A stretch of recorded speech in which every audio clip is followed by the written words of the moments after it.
Good morning, everyone. Today we'll be examining how artificial intelligence and deepfakes are fundamentally reshaping American politics, for better or for worse. According to research by Bakari and Chadwick published in Social Media versus in Society, we're witnessing what they call the beginning of the deepfakes era in elections, with AI technology now enabling the mass creation of synthetic videos that closely resemble footage. We're entering uncharted territory in political communication. To put this in perspective, a recent study by Amplification Group tracked 82 deepfakes targeting public figures across 38 countries in just 1 year period between 2023 and 2024. These weren't just random experiments, they were specifically designed for everything from election manipulation to character assassination. The Brennan Center's analysis emphasizes that this technology is becoming increasingly accessible. What was once limited to experts in the entertainment industry can now be done by anyone with a computer and freely available software. As their researchers know, one professor was able to create a convincing deepfake of himself in just 8 minutes for only $11. However, this isn't simply a story about technological threats. The technology also offers potential benefits for political communication, voter engagement, and campaign innovation. That's why it's crucial we understand both the opportunities and risks this technology presents for our democratic processes. As we move forward, particularly with the high-stakes 2025 elections to 2026 election cycles, and with the past 2024 election cycle, developing this understanding becomes even more critical. Today's presentation will explore these various dimensions, helping us better grasp how AI and deepfakes are transforming the American political landscape. Let me be clear, this isn't about future possibilities. This is about changes happening right now that are actively reshaping how political information is created, shared, and consumed in our democracy. Let me briefly explain exactly what we mean when we talk about political deepfakes and generative AI. According to a research, deepfakes are created using an AI technology called generative adversarial networks, or GANs. These systems analyze how a person's face moves when they speak, including their jaw movements, lip patterns, and head positions, then recreate these movements with remarkable accuracy. To illustrate this technology's capabilities, let's look at real examples. In 2018, BuzzFeed created a deepfake video of President Obama that went viral. The video showed Obama appearing to call President Trump a derogatory term, something that never actually happened. As Chadwick notes, the video demonstrated how convincingly AI can make public figures appear to say or do things they never did in reality. The technology has become increasingly sophisticated and accessible. The Brennan Center's research points out that developers now offer tools that allow average people to create convincing deepfakes using just another short video or audio clip of a real person. These tools are freely available online, and the processes can be done on a standard desktop computer. What makes this particularly concerning is the quality of these fakes. Research by Rossler and other colleagues have found that people can only correctly identify deepfakes about 50% of the time, essentially as good as random guessing. This becomes even more challenging when videos are compressed for social media, where most political content is shared. What we're seeing isn't just face swapping. These tools are now synthesized voices. The technology can reverse engineer speech patterns to make any person appear to any sentence, creating what researchers call synthetic media that increasingly difficult to distinguish from reality. The accessibility of this technology marks a significant shift in political communication. Another aspect of this to consider is the rise and use of different AIs, including ChatGPT, Claude. These AI platforms have the ability to create different complex documents and plans, all of these things that are necessities in a campaign. You could use them to craft campaign plans, fundraising plans, including plans for actual drafting letters for donors.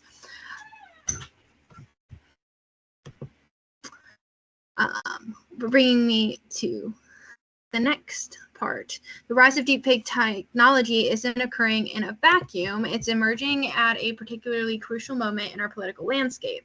Let me explain why the timing is so significant. First, according to research from the Brennan Center, we're seeing this technology emerge during a period of intense political polarization. This becomes especially concerning when we look at the findings from the Social Media and Society study, which notes that deepfakes can be used to pry the electorate further apart, fueling caustic polarization and internal destabilization. Second, we're already grappling with unprecedented concerns about misinformation. The Insker Group research found that between July 2023 and July 2024 alone, deepfakes were used in various forms of political disinformation across 38 countries. What's particularly alarming is that 30 of these nations were either holding elections during this period or had elections planned for 2024. Third, we're seeing this technology emerge at a time when trust in media is at a historical low point. According to Hedge and colleagues cited in the Social Media and Society article, trust in news is declining across the world, with trust in social media news being particularly low. This creates a perfect storm where deepfakes can thrive in an environment of existing skepticism about distrust. Looking ahead for future elections and beyond, the stakes couldn't be higher. The Brennan Center's analysis warns that upcoming elections will represent what they call the most serious challenge yet to the authenticity of online political discourse. They note that highly consequential elections will take place not just in the United States, but in countries representing more than 3.5 billion people globally. As research states, cited the aim of malicious actors using these technologies isn't just to spread false information, but to trash the information space so the audience gives up looking for any truth amid the chaos. This perfectly encapsulates why the timing of deepfakes emerge is so crucial to the understanding. Let me get into some of these advantages to AI. The first one is the significant advantage of AI in political communication. Its democratizing effect on campaigns. According to research presented in Social Media and Society's journal, AI tools are fundamentally changing the playing field for political campaigns, particularly those with limited resources. As a note, well-funded, high-profile campaigns can usually afford sizable digital teams capable of disseminating a large volume of targeted ads. Smaller and less moneyed campaigns have historically been unable to compete in this area. However, the current AI landscape is changing this dynamic. The research points out that today's AI tools are remarkably cost-effective, they're low-cost, user-friendly, and require no prior knowledge of coding or machine learning. This is truly democratizing access to sophisticated campaign tools that were once the exclusive domain of well-funded operations. Let me give you a concrete example of this accessibility. The same research found that AI-generated content can rival the sophistication of big-budget campaigns, giving smaller campaigns a genuine boost in competing with larger ones. Digital fundraising mechanisms, in particular, can benefit from AI-powered streamlining, helping level the financial playing field. Furthermore, these tools enable what researchers call personalization at a scale. Campaign teams can now harness AI to craft messages that effectively reach various voter groups with their specific concerns, whether it's young voters newly participating in the democratic process, parents concerned about educational opportunities, or rural communities facing infrastructure challenges. However, it's important to note that this democratization isn't just about cost saving, it's about enabling creative messaging strategies that weren't previously possible for smaller campaigns. especially campaigns and elections that don't see voter turnout at the same scale as presidential campaign races see or governor races see. Ballot roll off and it's really high. So if they're able to compete with these bigger campaigns, it could really help them win on election day. AI can help campaigns develop and target messages that more effectively reach undecided voters and better educate the electorate about their options.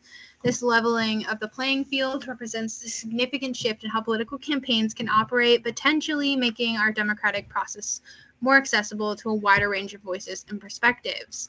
For example, is John Doe, who is running for Midland County Commissioner in the 7th District.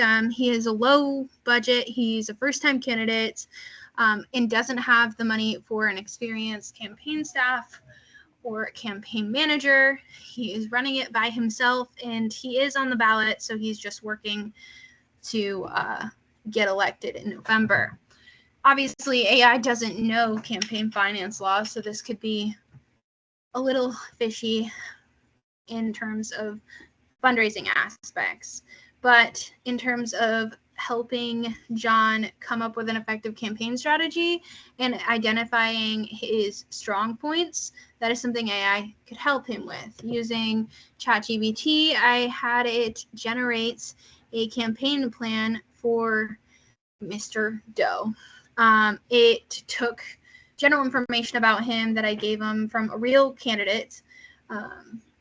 We changed the names because the election's over and I don't want this coming back to that person. But I put in information about his life and how he ran and all of the reasons he ran from an article that I had found. And then I asked it to comprise a campaign strategy for him. It identified the key themes, its core message, which was building Midland's future.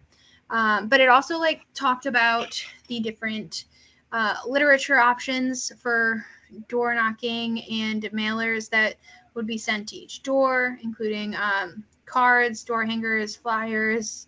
It also provided a mild social media graphics short option for it. It's not the best, and you could probably drag it out more. But it gave a campaign plan, a budget too. This budget is very small and would not cover what he needs to be covered, but that's where it comes into play of, while it gives all this information and it can be helpful for the key issues, it could also be helpful for fundraising. Obviously, I don't think donor letters are the best form of fundraising. I think having an actual event is the superior way of generating money. But generating letters is always an option. Obviously, there's different campaign finance laws, so make sure that there is at least somebody, including yourself, that knows those laws and those rules and regulations, because just sending out a donor letter and then a QR code is not following proper procedures. So just, I guess, be wary of that. That's why I don't necessarily think AI is the best form for campaigning, at least in this sense, just because you don't want to break the law and go to jail. But you can get a letter formulated from AI. It's not a good option, though.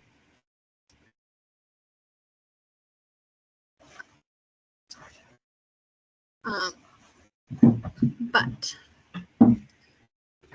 John Doe has a campaign finance letter, which brings us into the next option here, is that this is a campaign innovation. I mean, you can use this for advertising. I had AI generate a great flyer or social media post for John Doe, and it's pretty convincing.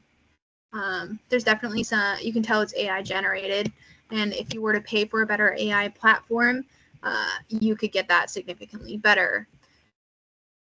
AI and deepfake technologies are driving innovation in these political campaigning sectors, fundamentally transforming how these campaigns communicate with their voters. That flyer is a prime example. Research is seeing that an unprecedented shift in how campaigns can create and deliver political messages. They're providing what researchers call streamlined target advertisements, essentially allowing campaigns to produce sophisticated content that previously would have required entire teams of professionals. Innovations include new tools for political advertising, cost-effective content creation, personalized message capabilities, and different enhanced visual communications, which would include something like the generative AI image for John Doe's campaign. Another aspect of this, though, is voter education and engagement. AI and deepfake technologies can actually enhance voter education and civic engagement when using responsibly, which is key here. According to the Social Media and Societies study, AI has unique capabilities that can make political messages more engaging and accessible. The research shows that AI-generated content can be particularly effective because it tends to generate what they call easy-to-read, fact-driven arguments that are more positive in tone. This makes complex political information more digestible for average voters. Considering the famous BuzzFeed educational deepfake example cited, when they created the Obama Peely video, it served as an innovative public service announcement about the dangers of misinformation. The full version of this video, which included an educational review, actually helped reduce uncertainty among viewers and increased trust in media, demonstrating how this technology can be used for positive educational purposes. Regarding diverse audience reach, and the research indicates that AI tools can help campaigns develop messaging that resonates with specific communities' needs. For instance, they can create tailored content for young voters newly participating in the democratic process, communicate communities with different language preferences, voters concerned about specific local issues, and different demographic groups. Perhaps most importantly, it offers a novel way to communicate complex political ideas, bolstering understanding of complex legislation by simplifying legislative text and tracking representatives' votes in more accessible ways. However, it's crucial to note that this is only effective with transparency, and this transparency is why we talk about misinformation. It's one of the most serious concerns about deepfakes. For example, John Doe's campaign could be used to create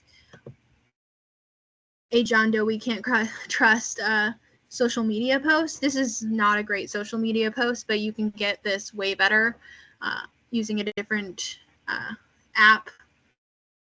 I just simply told ChatGPT that he committed bank fraud and to craft a image that shows that Midland County couldn't trust this commissioner.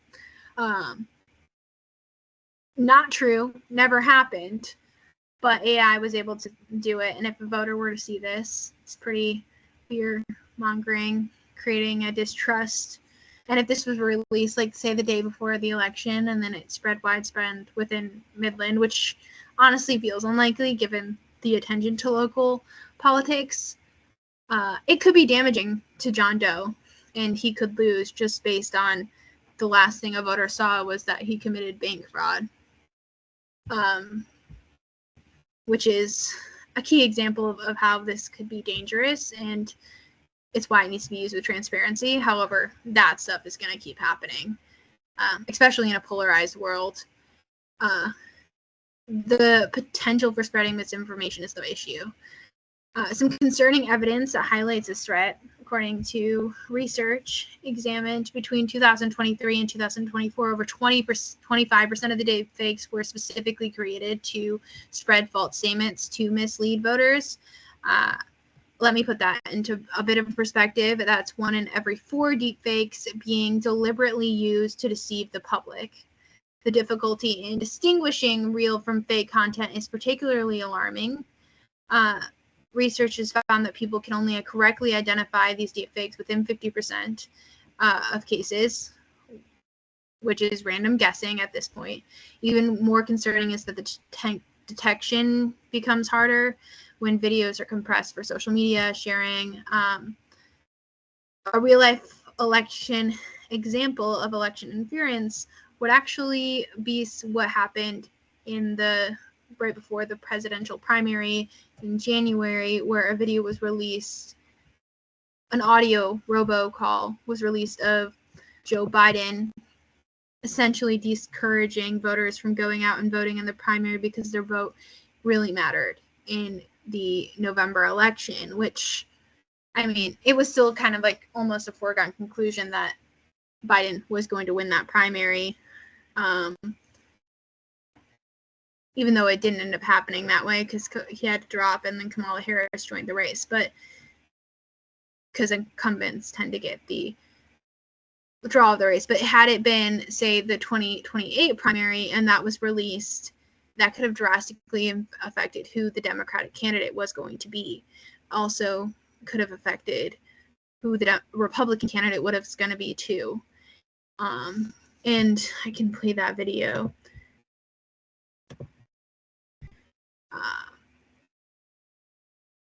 Yeah. Can I?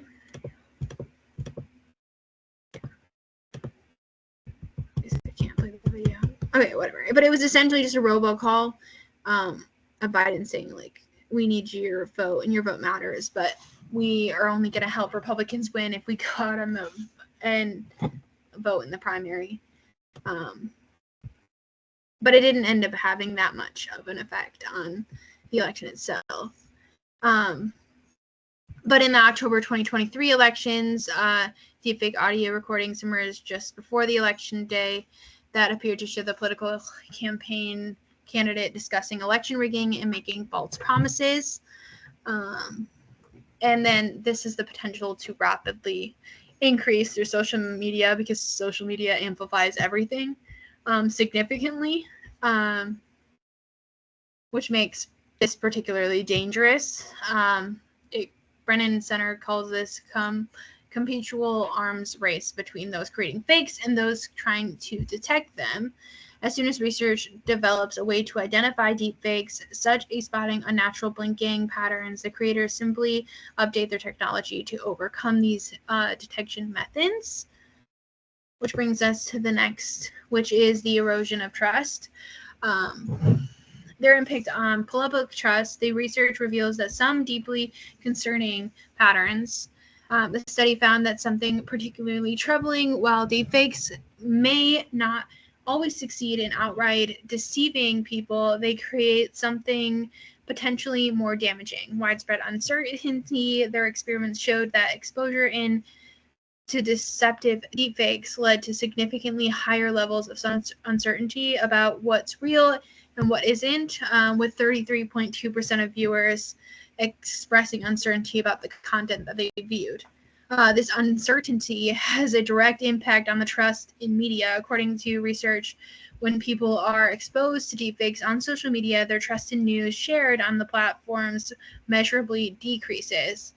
If social media users become less trusting in the news they find online, they may become less likely to behave collaboratively and responsibly towards other users when they share the news themselves. The undermining of faith in political institutions is equally concerning. Analysis warns that deepfakes have already been used to undermine electoral processes, and it can be proven with that robocall that they cite that false assertions of fraud using deepfakes are not only undermining confidence in elections, but increasingly driving election-related violence.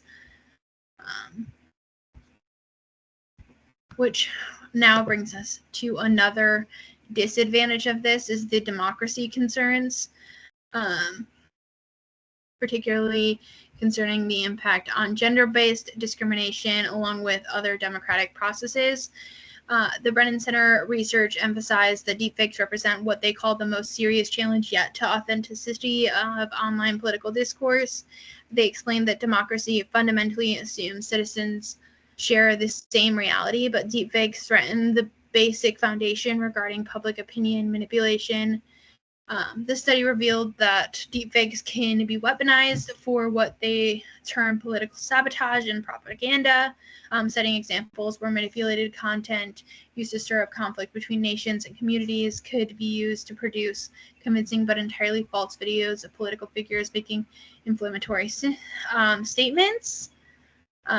Another aspect of this is also the troubling aspect of gendered impacts of deepfakes. From Politics and Porn reveals that women in politics face disproportionate targeting through deepfakes, particularly through non-consensual pornography. Their data shows that 10.9% of political deepfakes were specifically used for non-consensual pornography, creating what researchers call reputational damage and deterring political participation. The critical studies in media communication research further emphasize this point, noting that deepfakes are often used to objectify and demean women. They found that while political deepfakes affect all public figures, women face unique and additional forms of harassment through this technology, which can discourage them from participating in political processes altogether. As illustrated by research, electoral processes are particularly vulnerable. The ability to create rapid spread false content just before elections when there isn't enough time for fact checking or debunking poses a serious threat to democratic decisions making. As we saw in the Slovakia example, deepfakes released just before an election have the potential to significantly impact voter behavior.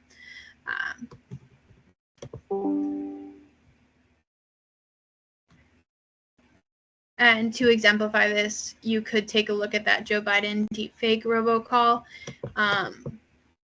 which I don't know.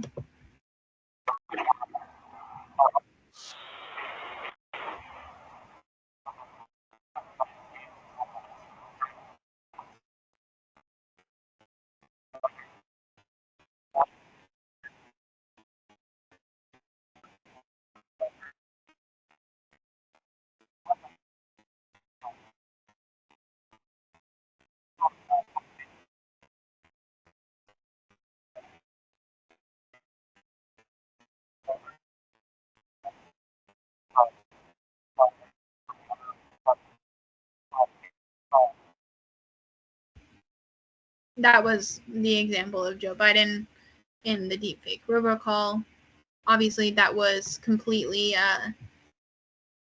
able to be disproved that he had never said any of that, and the likely impact was low. But as we conclude, let's examine how we can address these challenges while harnessing the potential benefits of this technology. Starting with solutions, research points at several key approaches, including media literacy and education is crucial. As always, educational content about deepfakes can actually succeed in reducing uncertainty and, importantly, can increase trust in legitimate news on social media. The researchers emphasize that developing what they call healthy skepticism rather than cynicism is key. The technological solutions highlight the need for what we call a multi-layer approach, which includes development of better detection tools, implementation of content authentication systems, platform-level controls of synthetic media, watermarking for AI-generated content, showing, and there's like at least 4 different federal bills specifically targeting these deepfakes in elections have been introduced, and with similar legislation passing in different states like California, Minnesota, Texas, and Washington. The frameworks were focused on mandatory disclosure of AI-generated content and restrictions on deceptive uses. I do think, though, that there is an element to this that could go into freedom of speech and freedom of information, which is an entirely different constitutional argument that could play out before courts if legislation like this is passed. Researchers do conclude, though, that deepfakes are inherently harmful and while they can help democratize and even the playing field for political campaigns and can be a very useful tool, they have to be used in the right way. And right now we're in a polarized state, and I do not think that it's a good thing when transparency isn't guaranteed. Though I don't know if we weren't polarized, if transparency would have been guaranteed anyway. However, it's just minimize the disruptive effects of the AI revolution that we need to go for. The path forward requires appropriately tailored responses that mitigate the harms caused by these new technologies without burdening legitimate expression. This means developing robust detection systems, clear guidelines, fostering institutional cooperation, transparency, and taking proactive steps now so that way in the future elections we do know what this content provides. And that's all I have for you. So thank you.